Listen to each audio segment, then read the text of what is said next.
Bismillahirrahmanirrahim. Assalamualaikum warahmatullahi wabarakatuh. Alhamdulillahirabbil alamin. Wassalatu wassalamu ala rasulillahi amma ba'd. Halo teman-teman, bagaimana kabarnya hari ini? Semoga selalu sehat dan baik ya. Bertemu kembali dengan Ustazah Afifah dalam pembelajaran ilmu pengetahuan sosial yang tentunya sungguh seru. Sebelum memulai pembelajaran kita pada kesempatan kali ini, marilah kita baca basmalah bersama-sama ya. 1, 2, 3. Bismillahirrahmanirrahim. Semoga dengan bacaan basmalah tadi, Allah meridhoi pembelajaran kita pada kesempatan kali ini. Oh iya teman-teman, bagaimana Ramadannya kali ini? Semoga kita tetap istiqomah ya. Sudah siap belajar IPS? Sebelumnya, silakan teman-teman menyiapkan buku modul IPS dan juga alat tulis. Baiklah, Ustazah sampaikan skenario pembelajaran yang insya Allah akan terlaksana pada pagi hari ini. Teman-teman, silahkan mengamati video ini, mencermati video ini, mendengarkan video ini dari awal hingga akhir. Nah, nanti di sela-sela video akan ada pertanyaan yang tentunya harus teman-teman kerjakan. Kemudian teman-teman kumpulkan di Google Classroom mata pembelajaran IPS pada hari ini. Pembelajaran kita pada kesempatan kali ini yang pertama menganalisis proses masuk dan berkembangnya Hindu-Buddha di Indonesia, yang kedua mendeskripsikan perkembangan masyarakat Indonesia pada masa Hindu-Buddha, yang ketiga menceritakan kerajaan-kerajaan yang bercorak Hindu-Buddha di Indonesia, dan yang keempat yaitu menganalisis contoh-contoh peninggalan masa Hindu-Buddha di Indonesia. Teman-teman, sumber belajar yang kita pakai adalah buku modul Yudhistira kelas 7, buku BSE kelas 7, dan sumber-sumber lainnya yang mendukung pembelajaran IPS. Ya, sebelum masuk ke materi, teman-teman semua silahkan buka Quran Surah Al-Hasyr ayat 18. A'udzu billahi minasy syaithanir rajim. Bismillahirrahmanirrahim. Ya ayyuhalladzina amanu ittaqullaha wal tanzur nafsum ma qaddamat lighad wattaqullah innallaha khabirum bima ta'malun. Yang artinya, hai orang-orang yang beriman, bertakwalah kepada Allah, dan hendaklah setiap diri memperhatikan apa yang telah diperbuatnya untuk hari esok atau akhirat. Dan bertakwalah kepada Allah, sesungguhnya Allah Maha mengetahui apa yang kamu kerjakan. Quran Surah Al-Hasyr ayat 18. Nah, dari Quran Surah Al-Hasyr ayat 18 ini, apakah ada kaitannya dengan materi kita? Coba nanti kita analisis sama-sama ya. Yang pertama, kita akan membahas masuknya kebudayaan Hindu-Buddha ke Indonesia. Teman-teman, ada yang tahu nggak sekarang Ustazah ada di mana? Ya, jadi Ustazah sedang ada di salah satu peninggalan kerajaan Hindu-Buddha yang ada di Indonesia. Teman-teman penasaran nggak? Kenapa candi bisa ada di Indonesia? Padahal candi itu bukan kebudayaan Indonesia loh. Nah, nanti kita bahas sama-sama ya.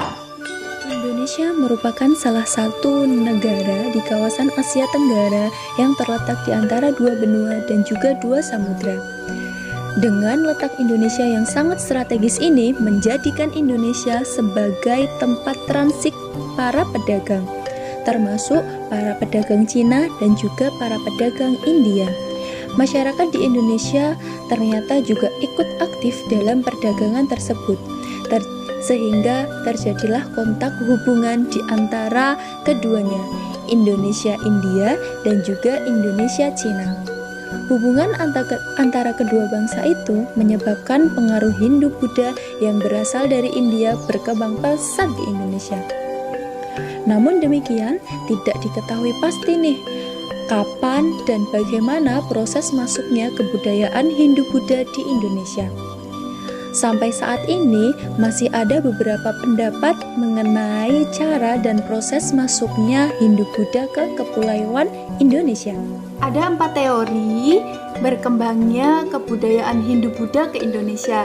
Yang pertama adalah teori Brahmana, yang kedua teori Ksatria, yang ketiga teori Waisya, dan yang keempat yaitu teori arus balik. Oke teman-teman, kita bahas satu persatu. Yang pertama yaitu teori Brahmana, dikemukakan oleh Van Leur. Nah, bahwasannya Brahmana ini ya, menurut teori Brahmana ini kebudayaan Hindu-Buddha itu dibawa ke Indonesia, masuk ke Indonesia dibawa oleh golongan Brahmana atau cendekiawan. Buktinya apa? Ditemukannya prasasti Yupa dengan huruf Pallava dan bahasa Sanskerta.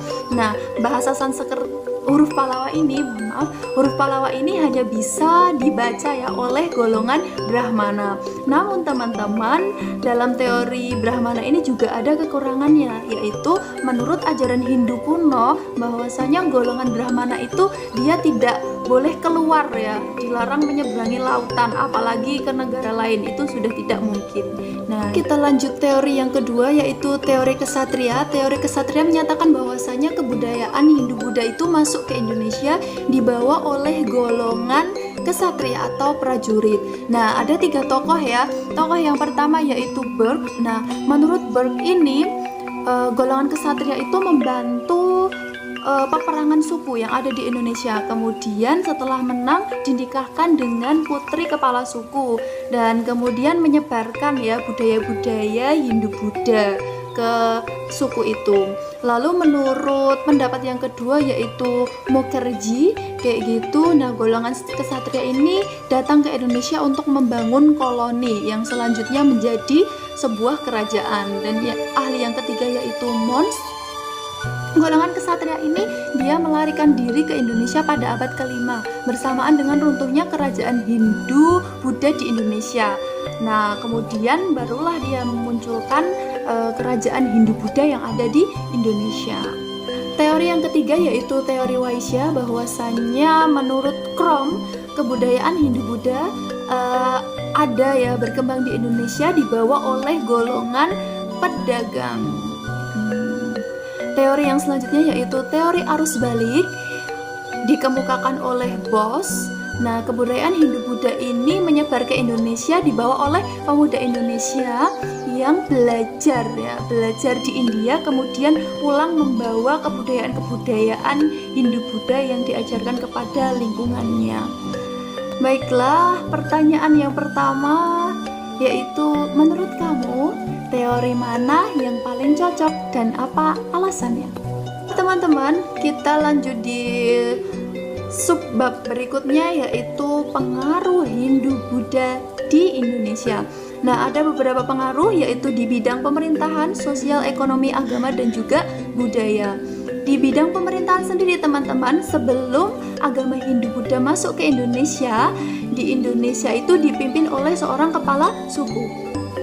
Kemudian setelah masuknya Hindu-Buddha ke Indonesia, maka di Indonesia dipimpin oleh raja. Bidang yang kedua yaitu bidang sosial.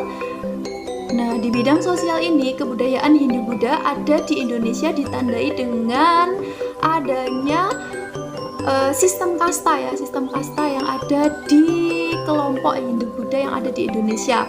Golongan yang teratas yaitu golongan Brahmana, Ksatria, Waisya, dan Sudra. Golongan Brahmana adalah pendeta, yang Ksatria adalah prajurit, Waisya adalah pedagang, dan golongan Sudra itu adalah golongan rakyat biasa. Nah, di dalam bidang ekonomi, bahwasanya para pedagang Cina dan India itu singgah di Indonesia untuk berdagang ya. Kemudian singgah di Indonesia dan menyebarkan pengaruh Hindu-Buddha ke Indonesia dengan mendirikan kerajaan-kerajaan bercorak Hindu-Buddha. Di bidang agama, teman-teman, sebelum masuknya Hindu-Buddha ke Indonesia, Indonesia itu menganut paham animisme dan juga dinamisme. Nah, setelah adanya Hindu-Buddha, maka Indonesia tidak menghilangkan kepercayaan animisme dan dinamisme, tapi ditambah ya animisme, dinamisme, dan juga Hindu-Buddha. Bidang berikutnya adalah bidang budaya, ditandai dengan adanya akulturasi budaya atau perpaduan dua budaya atau lebih menjadi satu budaya baru, yang mana budaya baru itu dia masih memperlihatkan ciri khas dari masing-masing budaya tersebut. Diibaratkan sebagai segitiga ya, bercampur dengan persegi, maka jadinya adalah segitiga dan persegi ini masih kelihatan ya ciri khasnya. Kemudian yang selanjutnya yaitu asimilasi. Asimilasi merupakan perpaduan dua budaya menjadi satu budaya baru, yang mana budaya tersebut itu sudah tidak kelihatan tuh ciri aslinya. Kita ibaratkan sebagai persegi ditambah segitiga, kemudian tulisan yang tidak beraturan. Nah, dia sudah tidak kelihatan budaya aslinya terlebih dahulu. Ini ya contohnya dari akulturasi dan juga asimilasi. Pertanyaan yang kedua, sebutkan contoh hasil akulturasi budaya Indonesia dengan budaya Hindu-Buddha. Baik, kita lanjut ke berikutnya, yaitu kerajaan-kerajaan Hindu-Buddha yang ada di Indonesia. Kerajaan Hindu-Buddha merupakan salah satu bukti adanya pengaruh kebudayaan Hindu-Buddha di Indonesia.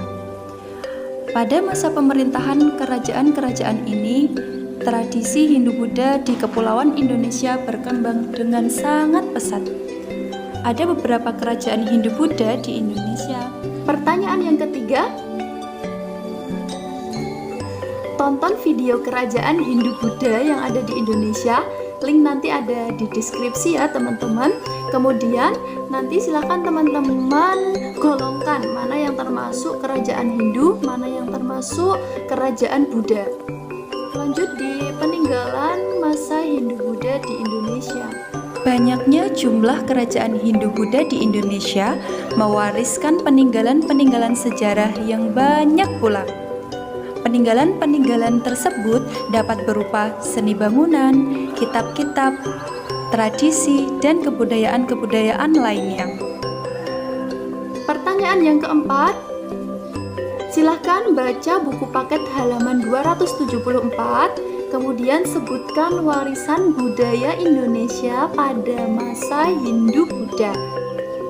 Oke teman-teman, masih ingat ya tadi kita baca surah Al-Hasyr ayat 18, kaitannya dengan materi apa? Nah, ini ya.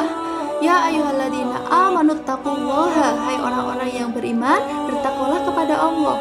Nah, dalam hari ini maka kita diminta berhati-hati nih azabnya dengan menjalankan apa yang dia perintahkan dan meninggalkan apa yang dia larang. Kemudian artinya berikutnya yaitu, dan hendaklah setiap diri itu memperhatikan apa yang telah diperbuatnya untuk hari esok atau akhirat. Hendaklah teman-teman semua kita ini ya sebagai umat muslim itu mencermati amalan apa yang akan kita siapkan untuk bekal kita di akhirat kelak. Dengan kata lain, hendaklah kita itu mempelajari kehidupan masa lalu untuk kehidupan masa depan yang lebih baik. Demikianlah pembelajaran kita pada kesempatan kali ini. Semoga apa yang sudah kita pelajari dapat bermanfaat dan juga barokah. Apabila ada salah, Ustazah mohon maaf. Jazakumullah khairan katsiran. Sampai bertemu kembali di pembelajaran berikutnya. Assalamualaikum warahmatullahi wabarakatuh.